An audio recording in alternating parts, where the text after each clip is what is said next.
I just want to share how thankful I am that this book was written, Doing Harm by Maya Dusenbery. It's an amazing book. The truth about how bad medicine and lazy science leave women dismissed, misdiagnosed, and sick. I recommend this book to everyone, every doctor, every person with a chronic illness or chronic pain condition, every person who has a friend or family with a chronic pain or chronic illness, every person who works with anyone in any capacity who has a chronic illness or chronic pain condition. This should be required reading for anyone with a degree in any sort of medical or healthcare field. This book has chapters on many of the major autoimmune and chronic pain conditions affecting primarily women and people assigned female at birth. But even if you're not assigned female at birth and you're not a woman, if you have these chronic pain or chronic illness conditions, this book would be of benefit to you because you are being affected by the medical stigma around a woman's disease. So there's chapters on fibromyalgia, chronic fatigue, ME, endometriosis, interstitial cystitis, vulvodynia, lupus, migraines, endometriosis, a bunch of stuff that I can't even think of right now. They go back to the creation of the idea that women's issues that aren't medically explained due to not studying female bodies and not taking into account sex gender differences and not studying those differences, and then how that was attributed to somaticization over 100 years ago, really propelled by Freud. Freud, who was not a medical doctor, not a medical scientist, but like the pioneer of, a lot of psychotherapy ideas, who has also been pretty discredited in a lot of his thoughts and proven to be definitely a misogynist. There was so much amazing stuff in this book that it'd be impossible for me to kind of distill the main points, but I will share a few of my takeaways that I did happen to kind of make a note of. Pretty much every page has just sort of jaw-dropping statistics and information.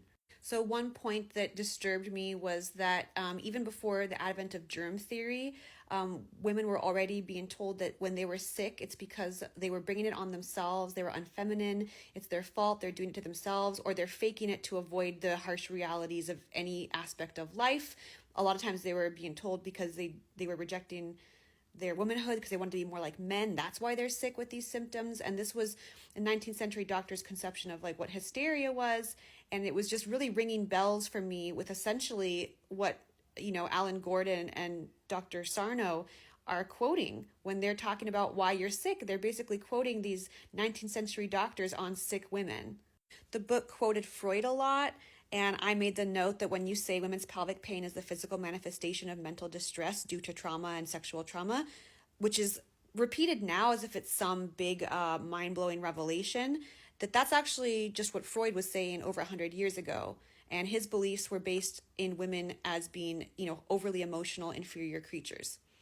This book just really distilled for me what I kind of already know, which is that any symptom that isn't medically explained in women is being attributed to the mind, which was hysteria. And in the early 20th century, all these symptoms, we now have diagnoses for a lot of them that are physiological in nature.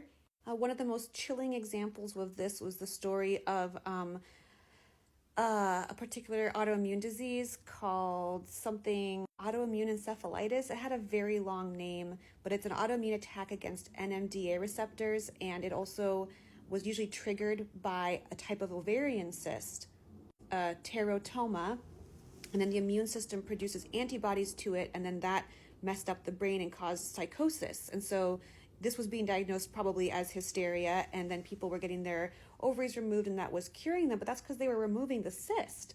And even in modern times, before 2007, women were dying from this because the only way to determine the illness was a spinal tap. All their tests were normal until they got the spinal tap and they checked their white blood cell count. So even in 2007, we are still discovering this type of autoimmune encephalitis, and 15 other kinds have been discovered since then, and they primarily affect women. It's a real physiological disease. It has a cure.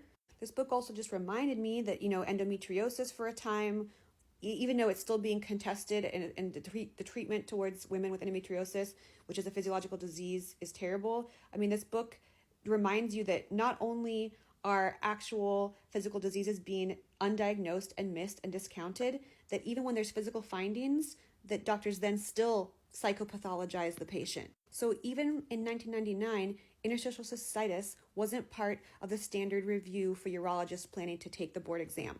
So it wasn't considered important for doctors to know about. But what they did know, what they were told by some doctors, was that it was an end stage of an irritable person causing their own bladder to be irritable. And this was a comment about positive cystoscopy. So when the bladder was actually seen to be riddled with ulcers, the female patients were still being told it was their irritable personalities, as if living with debilitating constant pain in your bladder and having to pee 50 times a day wouldn't make any human or animal on the face of this planet irritable and angry.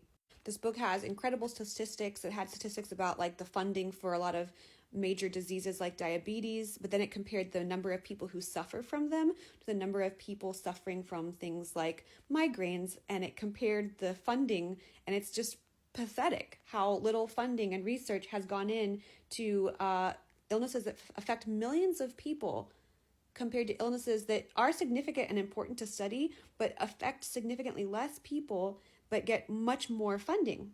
It goes into the stereotyping of migraine patients by this guy named Dr. Wolfe. And also between the quotes of Freud and Dr. Wolfe and other turn of the century doctors, I mean, I just really realized that, you know, Dr. Sarno and Howard Shubner and all of the mind-body TMS people, I mean, Dr. Sarno didn't even invent this stuff. It's been around for a century or more. Doctors have been attributing little studied, poorly understood chronic illnesses and pain to psychopathologization, you know, the patient's mind, the patient's personality flaws for over 100 years. This is not news. Nothing they're saying is new. So with this Dr. Wolfe guy, he created the migraine personality type and was saying it was the driven woman. And because it's all these white women, these career women, endometriosis got the same treatment. It's a career woman's illness. And these doctors were not smart enough to put together that the people who can access medical care are people who are middle class and above, who have the money to afford multiple doctor's visits, who have the money and the socioeconomic standing to fight against people in power. They couldn't figure out that people with higher socioeconomic standing are going to feel more comfortable and able to challenge doctors or be able to take off work and have a partner accompany them, like a male of high socioeconomic standing, to verify and validate their symptoms. And so, yeah, I'm sure that plenty of people, they found that migraines and endometriosis aren't just something that happened to wealthy women or white women. It's just that there were much more barriers to accessing care in other populations, other more marginalized populations. The book also points out that they've now found that migraine is extremely a physiological phenomenon. It's a physiological event. That's why a drug like Imitrex can knock it out of the park for a lot of people. It also points out that, you know, we've now associated specific genes and heritability of migraines and a lot of other female chronic pain conditions. So these are not primarily personality-linked conditions. And it's just really weird to me that even though this book is disputing old misconceptions, that we're still hearing this today. Like, I didn't really know that about migraines, that there are genes that have been linked to migraines. And I still would have been hearing that this is a psychosomatic, migraines are caused by your repressed emotions and your trauma and your repressed anger.